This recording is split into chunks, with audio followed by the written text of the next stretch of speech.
Hello दोस्तों, स्वागत है श्री सोज में। हम लोग आज देखने वाले हैं जैन धर्म का रिमेनिंग पार्ट। पहले वीडियो में जो देखा था उसके बाद जो बचता है वो यहाँ पे है। एंशिएंट इंडिया की जो सीरीज हमारी चल रही है उसी क्रम में जैन धर्म को हमने पढ़ा था लास्ट वीडियो में, जिसका लिंक डिस्क्रिप्शन बॉक्स में है। आप जाइए वहां विजिट कीजिए और वीडियो को लाइक करें, चैनल को सब्सक्राइब करें, अपने दोस्तों के साथ शेयर करें। देखिए, आने वाले टाइम में जीएस का वेटेज बहुत बढ़ने वाला है। आप जीएस पढ़ोगे अपने आप को आगे पाओगे। क्यों? आज एक काफी इंटरेस्टिंग न्यूज मैं आपको बता रहा हूं कि आज रिजल्ट आया सीजीएल मेंस के मार्क्स आए। और डू यू बिलीव कि एज ए फैकल्टी किस समय पे मैथ पढ़ा था, मैथ काफी अच्छा है मेरा, तो मेरे स्टूडेंट हैं तो सेलेक्ट हुए उनमें से कुछ, और काफी उनका स्कोप है, तो उन लोगों ने कुछ मार्क्स मेरे को शेयर करे। मैं स्क्रीनशॉट आपका शेयर करूंगा कि माइनस के 206 नंबर हैं मैथ्स में, माइनस के 206 नंबर। किसी के नंबर माइनस के 210 नंबर, और मैथ्स के पेपर का कुल जो अंक निर्धारित थे वो थे 200 अंक। मेंस में, सीजीएल मेंस में 2 पेपर होते हैं, एक मैथ का और एक इंग्लिश का, दोनों 200 नंबर के होते हैं। अब भैया कौन सा नॉर्मलाइजेशन किया हमें तो नहीं पता, आपको पता चले तो आप बताइए। तो ये लोग किस स्तर की तरफ ले जा रहे हैं सीजीएल जैसे एग्जाम को, जिसका कुछ पता नहीं। क्या स्टूडेंट 200 में से 200 लाए तब उसको कंसीडर करेंगे? माइनस के 206 कैसे चले जाएंगे? माइनस के 210 कैसे चले जाएंगे? क्या नॉर्मलाइजेशन है ये? इसके खिलाफ आवाज उठनी चाहिए। इस वजह से देखो, अपनी क्षमताओं का विकास करो और किसी एक एग्जाम पे बंद के मत रह जाओ, चीजों को विस्तृत करो, तभी कुछ चीजों का डायमेंशन पा पाओगे, अपने लक्ष्य तक पहुंच पाओगे। लक्ष्य ऐसा नहीं है, देखो लक्ष्य ज्यादा लिबरल और ज्यादा रिजिड नहीं होना चाहिए। रिजिड कैसा कि बनेंगे तो यूपीएससी, और लिबरल कैसा कि कल सोचा यूपीएससी या यूपीएससी नहीं हो पाएगा तो पीसीएस ट्राई करते हैं, पीसीएस ट्राई करने पहले वनडे एग्जाम निकाल लेते हैं। ये बहुत लिबरल हो गया, ऐसा नहीं। आपके पास प्लान बी या सी की बात नहीं कर रहा हूं, आपका जितना नॉलेज का दायरा है उस हिसाब से आपको एग्जाम देने चाहिए। उसको देने से पहले आपको नॉलेज गेन होती है, आपका दायरा बढ़ता है, और दूसरी बात ये होती है कि अन्य एग्जामों की तरफ आपके लिए एक प्रोबेबिलिटी बढ़ जाती है। ठीक है, आपका ऑप्शनल जो है उसी हिसाब से आप नेट कर लीजिए, प्रोफेसर के लिए आपकी जो रेंज बढ़ जाएगी। साथ ही साथ बढ़ने एग्जाम्स में बहुत सारे एग्जाम्स हो रहे हैं, उनकी तरफ मूव करिए। ये जरूरी है, किसी एक एग्जाम पे नहीं। जैसे नहीं कहते कि वो कि तू नहीं तो कोई और सही, कोई और नहीं तो कोई और सही, कमी थोड़ी है इस जमाने में टीचरों की। तो वही एग्जाम के बारे में समझना शुरू कर दीजिए। जो पैटर्न चल रहा है पैटर्न के हिसाब से। ठीक, हम अपने इसके वापस आते हैं अपने पैटर्न पे।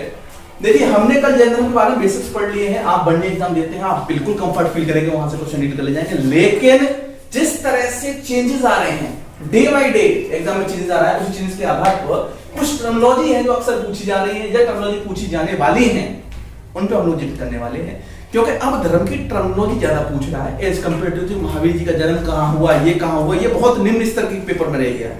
ये तो पुलिस का पेपर हो गया या 4th क्लास का पेपर होगा, उसमें पूछता है, अन्यथा वो टर्मिनोलॉजी की तरफ मूव कर रहा है। और यूपीएससी का तो आप बात छोड़ ही दीजिए, मैंने पढ़ा दिया, उसके अलावा भी आप कुछ और तैयार करेंगे, उसका करंट पे फोकस देंगे तब जाकर कुछ हो पाएगा।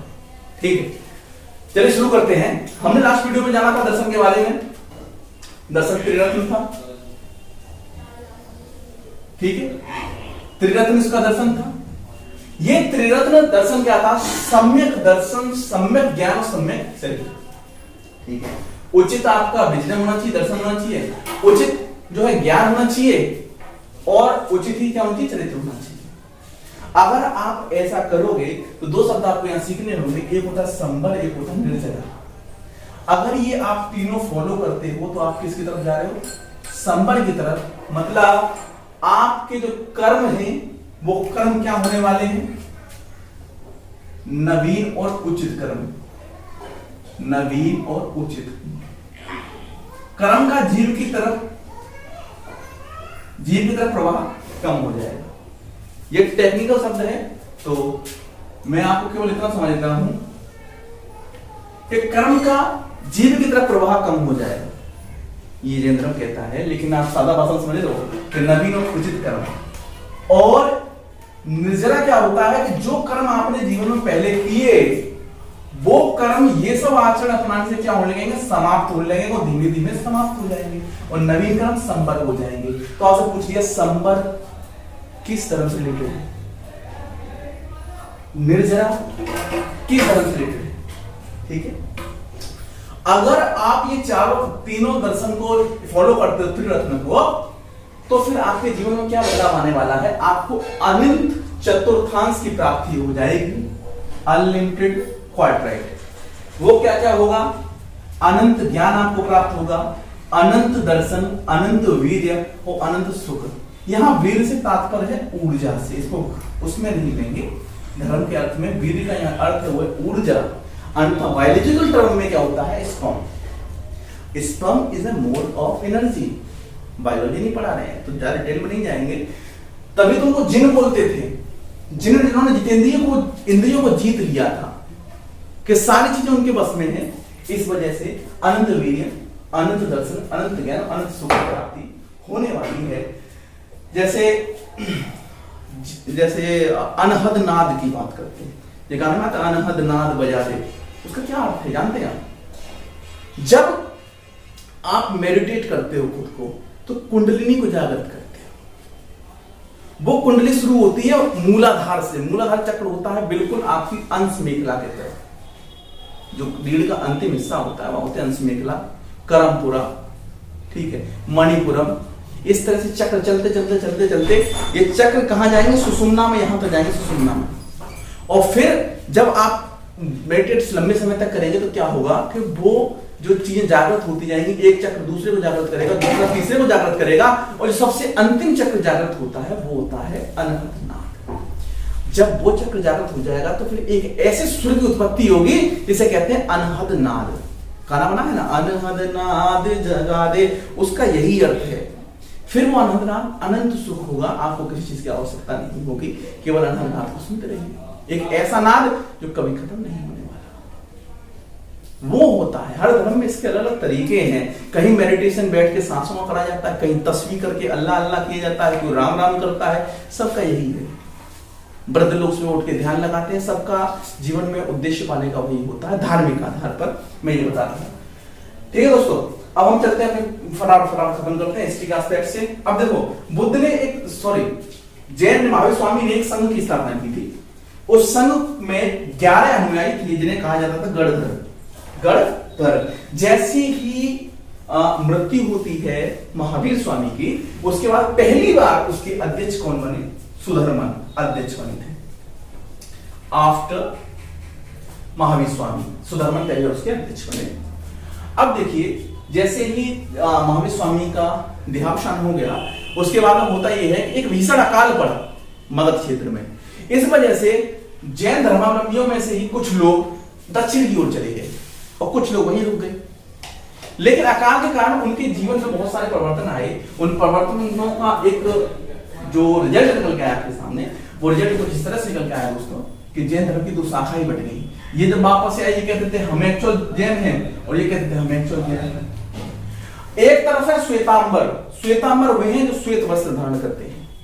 एक तरफ है दिगंबर कोई वस्त्र धारण नहीं करते, वो कहते हैं दिव्य अंबर, ये अंबर ही हमारा वस्त्र है। वो कोई वस्त्र धारण नहीं करते और श्वेतांबर वस्त्र धारण करते हैं। जो श्वेतांबर सेक्ट है वो स्थूल भद्र जी के डायरेक्शन में चला, और जो दिगंबर है वो भद्रबाहु के डायरेक्शन में चला। इस तरह से दो डायरेक्शन डिवाइड हो गए और दोनों में बड़ा कॉन्फ्लिक्ट हुआ। उसके बाद में ये दोनों ही सेक्ट अपना इंडिविजुअल काम करने लगे। दोनों का दावा मैं असली हूं तो मैं असली हूं। अब जैसे बहुत सारे कॉन्ट्रडिक्शन है, जैसे यहां पर मानते हैं श्वेतांबर वाले, जैसे इसको और समझना चाहें तो देखो, ये जो है लिबरल है, क्या है, लिबरल है, और ये जो है परंपरावादी है, और ये आंतरिकतावादी है। जैसे ये मानते हैं कि महिलाएं भी कैवल्य की प्राप्ति कर सकती है, ज्ञान की प्राप्ति कर सकती है, और महिलाओं का भी परिनिर्वाण हो सकता है, निर्वाण हो सकता है। ये कहते हैं महिलाओं का नहीं हो सकता। ये कहते हैं श्वेतांबर वाले कि महावीर स्वामी जो थे वो ग्रस्त आश्रम से आए थे, ग्रस्त थे, और ये कहते हैं वो ग्रस्त नहीं थे। दोनों का बड़ा कॉन्ट्रडिक्शन है। एक मल्लिकार्जुन करके जो हुए तीर्थंकर, उसे श्वेतांबर वाले मानते हैं वो महिला थे, और दिगंबर वाले मानते हैं वो पुरुष थे। जितनी बात मैं बोल रहा हूँ धीमे धीमे करके नोट कर लेंगे। चल समझ गए, दोनों के बीच में कॉन्फ्लिक्ट, इतना आपको याद रखना है। अब देखिए यहां से एक, जब ये बता रहा हूं कि दो फैक्टर हो गए जैन धर्म के, तो इसी तरह से एक बार एक पूछा गया था, तो इस वजह से ये इंपोर्टेंट हो जाता है यापनीय। यापनीय एक संप्रदाय है जो जैन धर्म में से निकला है। बोल सकते संप्रदाय क्या होता है, सेक्ट क्या होता है। जैसे हिंदू धर्म एक धर्म है, उसके अंदर से बहुत सारे छोटे छोटे संप्रदाय निकल गए। बोले कैसे निकल गए कि जैसे निरंकारी क्या है, निरंकारी कोई धर्म है? निरंकारी हिंदुओं में से निकला हुआ एक संप्रदाय है। उसके बाद भोले बाबा जो यूपी के क्षेत्र में काफी फेमस हुए, वो क्या था? एक संप्रदाय था, एक सेक्ट था, एक पंथ था। इसी वजह से इस तरह से एक संप्रदाय निकला धर्म के अंदर। जिस तरह से बुद्ध धर्म में संगतियां होती है, इस तरह से दो संगतियों का जिक्र यहां भी मिलता है। क्यों? ताकि धर्म के नियम आचार को एक जगह संकलित कर लिया जाए। पहली संगति 310 बीसी में, देखो डेट को लेकर के और स्थान को लेकर के बड़ा कॉन्फ्लिक्ट है इसमें, तो मैंने ये कोशिश की है कि ऑथेंटिसिटी आपको दे सकूं। फिर भी बहुत सारी बुक में वेरी करेगा ये, उससे ज्यादा घबराएंगे नहीं। ये वो डेट है जो किसी एग्जाम में आए और उस बोर्ड ने उसको सही माना। ठीक है, दो संगतियां हुई। पहली हुई पाटलिपुत्र में, ठीक है, जिसको हेड किया स्थूलभद्र ने। ठीक, जिसमें क्या हुआ, 12 अंग निकले। जो जैन धर्म के जो रिटर्न जो धर्म ग्रंथों में अंग बोलते हैं, क्या बोलते हैं? अंग बोलते हैं। जैसे वहां बौद्ध धर्म में पिटक बोलते हैं, त्रिपिटक मेन है, यहाँ अंग मेन है। ठीक है, और स्थूलभद्र काफी फेमस है। इवन स्थूलभद्र, चलो आगे बताएंगे। द्वितीय बौद्ध जो हुई है जैन संगति, वो 543 या 466 एडी में हुई, ईस्वी में हुई। दोनों में कॉन्ट्रडिक्शन है। एक एग्जाम में ये माना है, एक में ये माना। बोला सर हम कौन सा लगा के आएंगे? अगर दोनों आ गए, कोई सा भी लगाया ना, आपको नंबर मिलना है, क्योंकि वो क्वेश्चन कोर्ट में जाएगा। अब द्वितीय जो संगति होती है, उसको जो हेड किया वो क्षमासन मठ ने किया। ये कहां होती है? बल्लरी में। इसमें 12 अंग, 12 उपांग और 10 प्रकीर्ण, इस तरह से बहुत सारी चीजें निकली है ना। जैसे हमने बताया वेद होता है, उपनिषद होता है, उपनिषद तो वेदांग है, अंतिम है, पुराण होता है ना, अरण्यक होता है, ब्रह्मीण होता है। इसी तरह से इसके बढ़ते जाते हैं, अंग है, उपांग है, प्रकीर्ण है, इस तरह से और बढ़ते जाएंगे नीचे। आपका जितना काम का है उतना जाने। जैन धर्म का मुख्य केंद्र कहां रहा? तो मथुरा रहा। यह मुख्य केंद्र था, मुख्य केंद्र मथुरा रहा। अच्छा, कुछ राजाओं का जिक्र हम कर लेते हैं जो जुड़े रहे जैन धर्म से काफी लंबे समय तक। जैसे सबसे पहले चंद्रगुप्त मौर्य, मौर्य वंश के संस्थापक थे। इन्हीं भद्रबाहु के प्रभाव में, ये भद्रबाहु के